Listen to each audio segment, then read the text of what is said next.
সালামু আলাইকুম এভরিওয়ান। আজকে আমরা ইউনিট 4 লেসন 2 এর গ্রেট ওম্যানদের মধ্যে ম্যারি কুরির জীবনী নিয়ে আলোচনা করতেছি। তো ম্যারি কুরির একটা কোটেশন দিয়ে আমরা লেসনটা শুরু করতেছি। কোটেশনটা এমন যে life is not easy for any of us, মানে জীবন আমাদের কারোর জন্যই সহজ নয়। বাট হোয়াট অফ দ্যাট, কিন্তু এটার জন্য কি করা উচিত? We must have perseverance and above all confidence in ourselves, মানে আমাদের আত্মবিশ্বাসের পাশাপাশি অধ্যবসায় থাকা প্রয়োজন। We must believe that we are gifted for something and that this thing must be attained, মানে আমাদের বিশ্বাস করতে হবে যে আমাদের কিছুর জন্য প্রতিভাবান করা হয়েছে এবং আমাদেরকে সেটা অবশ্যই অর্জন করতে হবে। এবং ইনি ছিলেন ম্যারি কুরি। এরপরে আমাদেরকে বলা হয়েছে, do you know who was the first woman to receive a Nobel prize? তোমরা কি জানো প্রথম মহিলা হিসেবে নোবেল পুরস্কার কে অর্জন করেছিলেন? Or the first person in history to achieve the remarkable feat of winning two Nobel prizes? অথবা ইতিহাসের প্রথম ব্যক্তিত্ব যিনি দুইটি নোবেল পুরস্কার জয়ের অসাধারণ কৃতিত্ব অর্জন করেন? Do you know who is the only woman to receive the two Nobel prizes আচ্ছা in two different scientific fields? মানে তোমরা কি জানো কে সে মহিলা যিনি দুইটা ভিন্ন বৈজ্ঞানিক ক্ষেত্রে দুইটা নোবেল পুরস্কার অর্জন করেছেন? The answer to all of this questions point to one extraordinary individual. এই সকল প্রশ্নের উত্তর একজন অসাধারণ ব্যক্তিত্বের দিকেই নির্দেশ করে।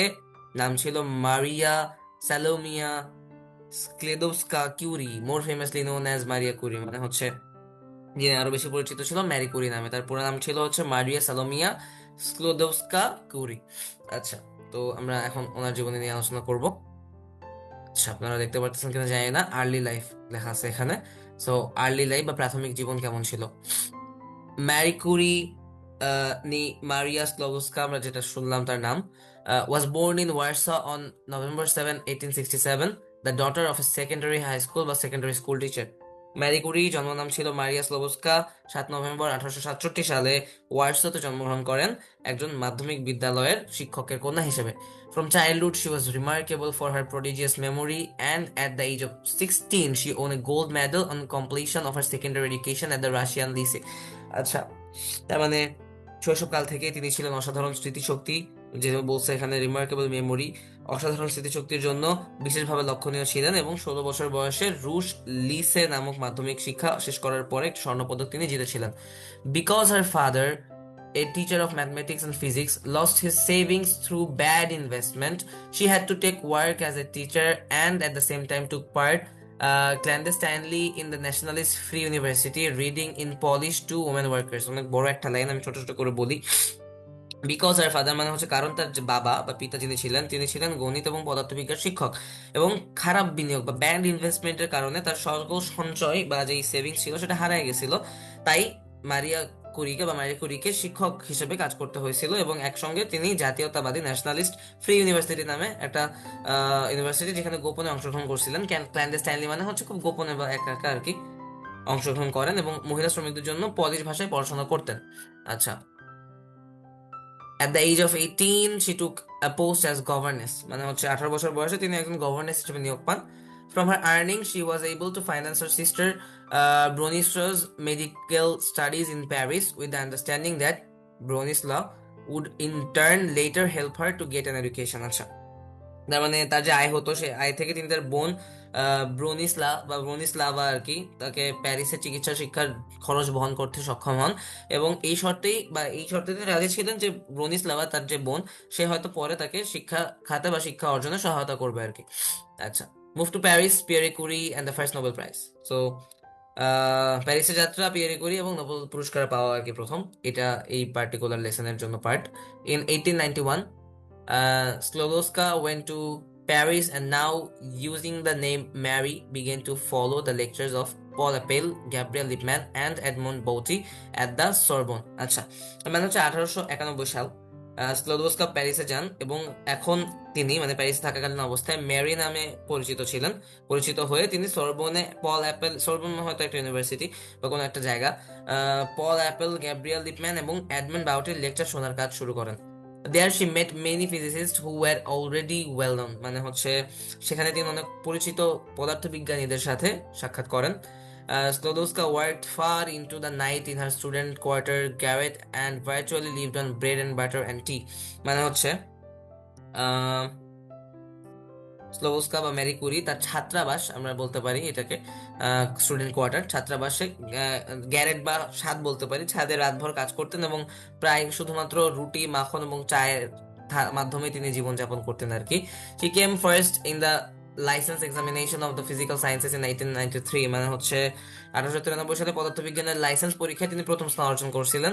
She began to work in Lippmann's research laboratory and in 1894 was placed second in the license examination of mathematical sciences। এর মানে হচ্ছে তিনি লিপম্যানের যে গবেষণাগার সেখানে ল্যাবরেটরিতে গবেষণা করার কাজ শুরু করেন এবং 1894 সালে গাণিতিক বিজ্ঞানের লাইসেন্স পরীক্ষায় তিনি দ্বিতীয় স্থান লাভ করতেছেন।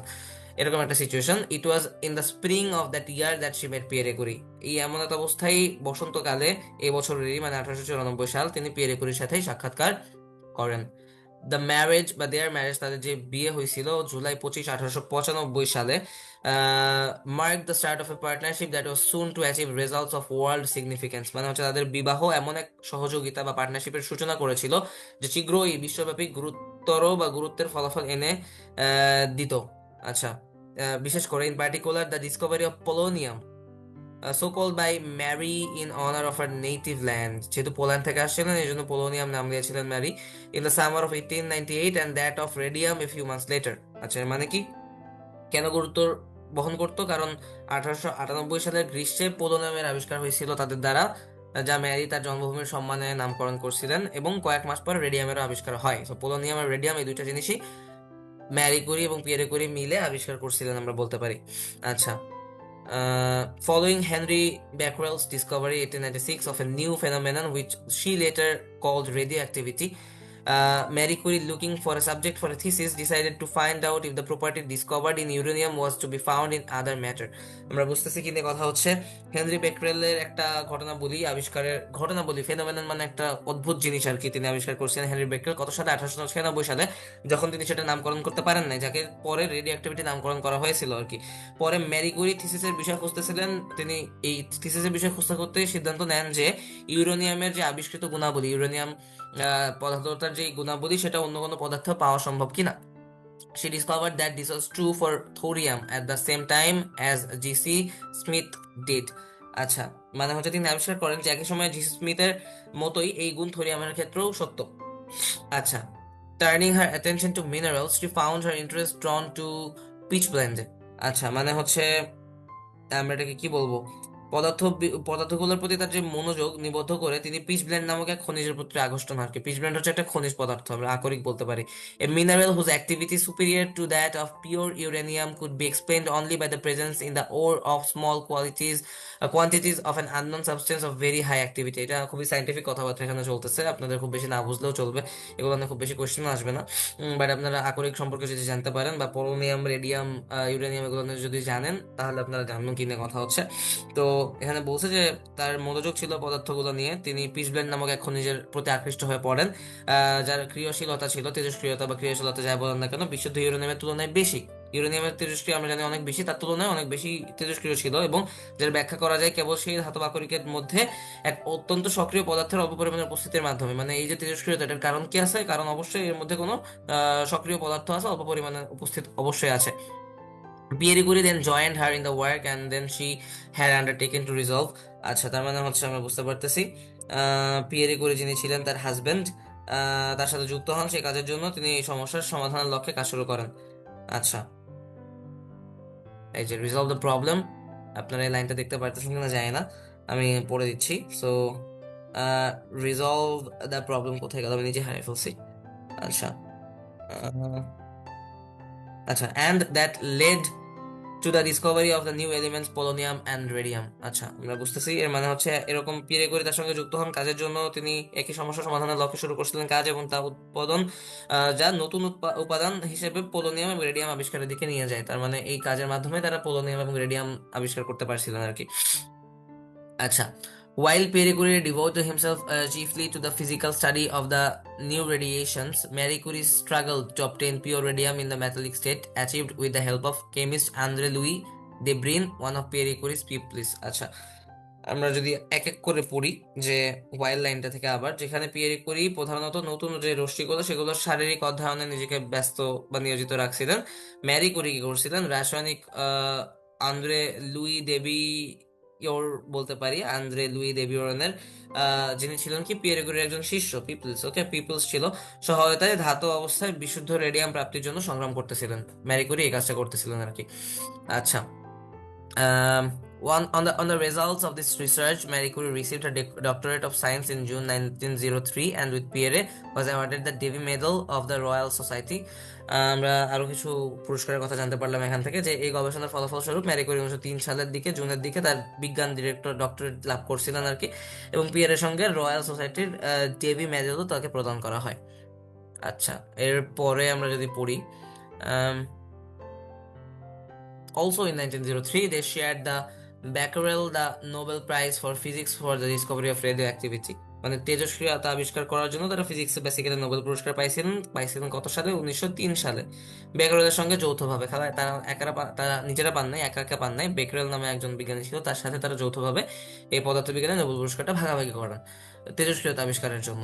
The birth of her two daughter Irene and Eve in 1897 and 1904 did not interrupt Mary's intensive scientific work. এর মানে হচ্ছে 1897 এবং 1904 সালে তার দুই মেয়ে ইরেন এবং ইভের জন্ম ম্যারি কুরির যে ঘনিষ্ঠ বৈজ্ঞানিক কাজ সেটাতে ব্যাঘাত ঘটায়নি।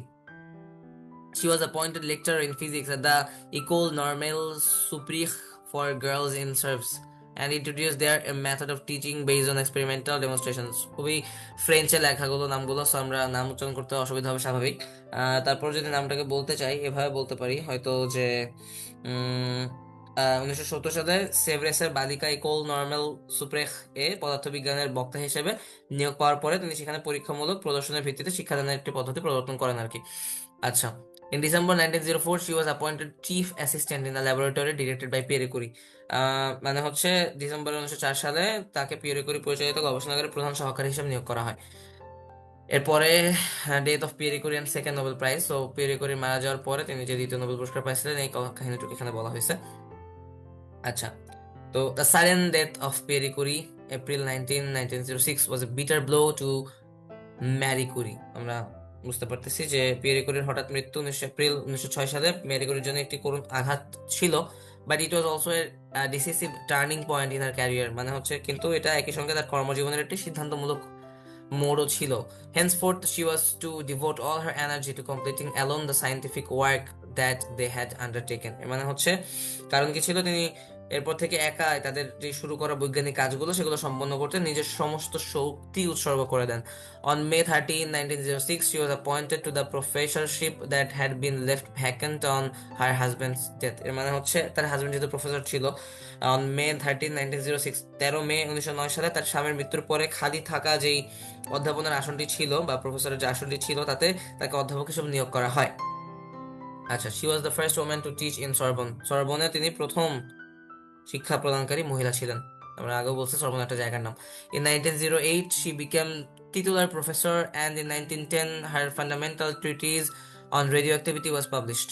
আচ্ছা, তার মানে 1908 সালে তিনি নিয়োগপ্রাপ্ত অধ্যাপক হন, এবং তৃতীয় মানে নিয়োগপ্রাপ্ত আর কি, এবং 1910 সালে তার রেডিওঅ্যাক্টিভিটি সম্পর্কিত মৌলিক গ্রন্থ প্রকাশিত হয়। Treatise on radioactivity was published. আচ্ছা, সো তার যে একটা মৌলিক গ্রন্থ সেটা পাবলিশ হয় 1910 সালে রেডিওঅ্যাক্টিভিটি বা তেজস্ক্রিয়তা নিয়ে আর কি। In 1911 she was awarded the Nobel Prize for Chemistry for the isolation of pure radium. তার মানে কেমিস্ট্রিতে তিনি কেন নোবেল পান? 1911 সালে বিশুদ্ধ রেডিয়ামের যে বিচ্ছিন্নকরণের একটা এক্সপেরিমেন্ট তিনি করছিলেন, তার জন্য তাকে রসায়নে নোবেল পুরস্কার দেওয়া হয়। Throughout World War I, এই লাইনটা খুব important. Throughout World War I, Marie Curie, with the help of her daughter Irene, devoted herself to the development of the use of X radioactivity বা রেডিওগ্রাফি আর কি। তো প্রথম বিশ্বযুদ্ধ জুড়ে ম্যারি কুরি তার মেয়ে ইরেনের সহায়তায় এক্স রেডিওগ্রাফির ব্যবহার উন্নয়নের জন্য নিজেকে নিয়োজিত করেন। In 1918, the Radium Institute, the staff of which Irene had joined, began to operate in earnest, and it was to become a universal centre for nuclear physics and chemistry. এর মানে হচ্ছে 1918 সালে রেডিয়াম ইনস্টিটিউট, যার সাথে ইরেনও যোগদান করছিল, সত্যিকার অর্থে কার্যক্রম শুরু করে এবং এটি পরমাণু পদার্থবিজ্ঞান এবং রসায়নের একটি সার্বজনীন কেন্দ্র হিসেবে প্রতিষ্ঠিত হয়। Marie Curie, now at the highest point of her fame and from 1922 a member of the Academy of Medicine, devoted her researches to the study of the chemistry of radioactivity by radioactive substances and the medical applications of these substances. তার মানে 1922 সালের কথা বলতেছে যে Mary কুরি এখন তার খ্যাতির শিখরে ছিলেন 1922 সালে। Highest point of her fame. And 1922 থেকে মেডিসিন একাডেমির একজন সদস্য হিসেবে তিনি মেডিসিন একাডেমির সদস্য হয়ে গেছিলেন। তার গবেষণা নিবেদিত করেন রেডিও অ্যাক্টিভ পদার্থগুলোর রসায়ন অধ্যয়ন এবং এই পদার্থগুলির চিকিৎসা সংক্রান্ত প্রয়োগ নিয়ে। মানে মেডিকেল সায়েন্সেও তিনি কাজ করতেছিলেন আর কি, রেডিও অ্যাক্টিভিটিকে কিভাবে মেডিকেল সায়েন্সে কাজে লাগানো যায় সেগুলো নিয়ে কাজ করতেছিলেন।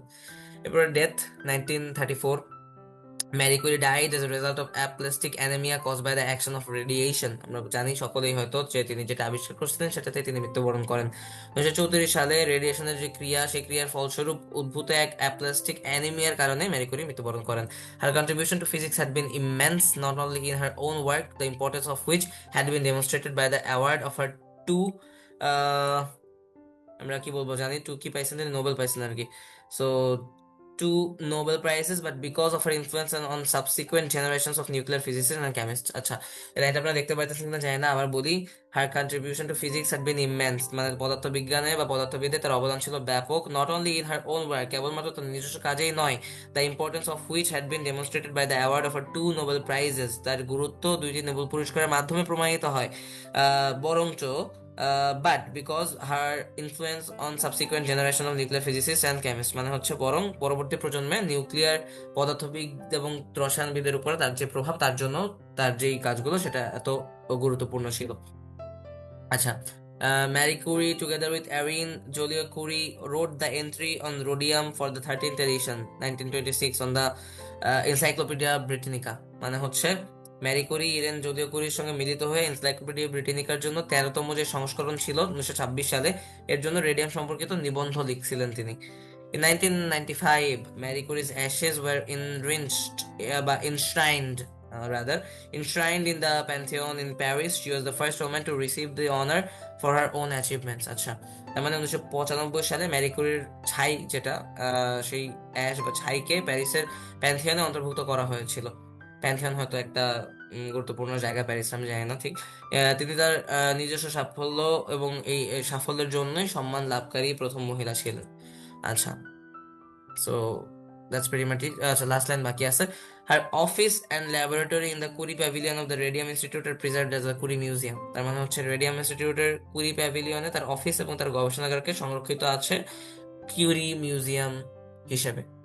সো এই ছিল ম্যারি কুরির লেসনটা, খুব ইম্পর্টেন্ট একটা লেসন, আশা করি আপনারা বুঝতে পারছেন। অ্যান্ড কিছু সাইন্টিফিক টার্মস আছে যেগুলো আপনাদের না বুঝলেও চলবে। এটা নিয়ে কোনো সামারি আসলে সামারি লিখে দেওয়া হয়েছে, আর যেই ওয়ার্ড মিনিং সেগুলো আগে লিখে দেওয়া হয়েছে। সো আশা করি আপনারা এটা নিয়ে যে কোনো কোশ্চেন আসলে অ্যান্সার করতে পারবেন। So that's it from us today. Thank you so much. আসসালামু আলাইকুম।